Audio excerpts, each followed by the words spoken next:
Maandamano ya utaratibu. Iwapo utaonekana kwa maandamano itakuwa tu whole risk, please. Kama bodaboda tunaomba amani.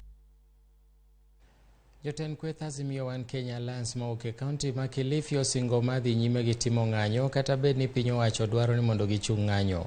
Ne gilose boma ma Malindi ka giwacho ni giikore mar bago ng'anyo e bwo telo mar ogai mar Azimio Raila Odinga kama en juma mokwongo mane gitime ng'anyo.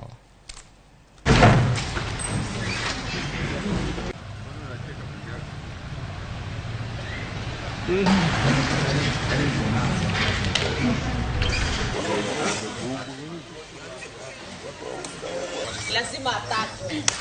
Lazima atatu kidogo. Saa hii sauti ambayo tunaizungumzia sisi kama viongozi wa hapa Kilifi County, mheshimiwa mbunge akiwa mmoja wao. Madereva saa hii tunavyozungumza lazima walipe pesa nyingine mpya ili wa renew license zao.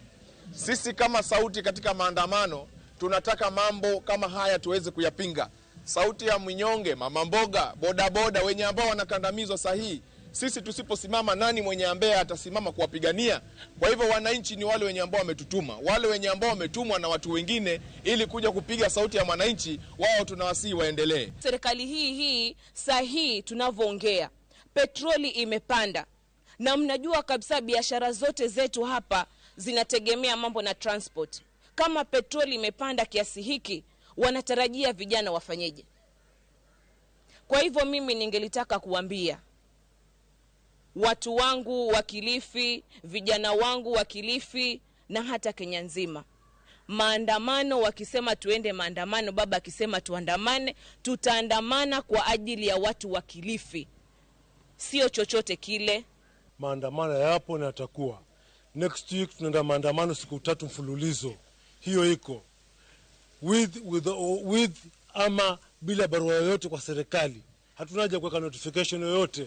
Tunaenda maandamano.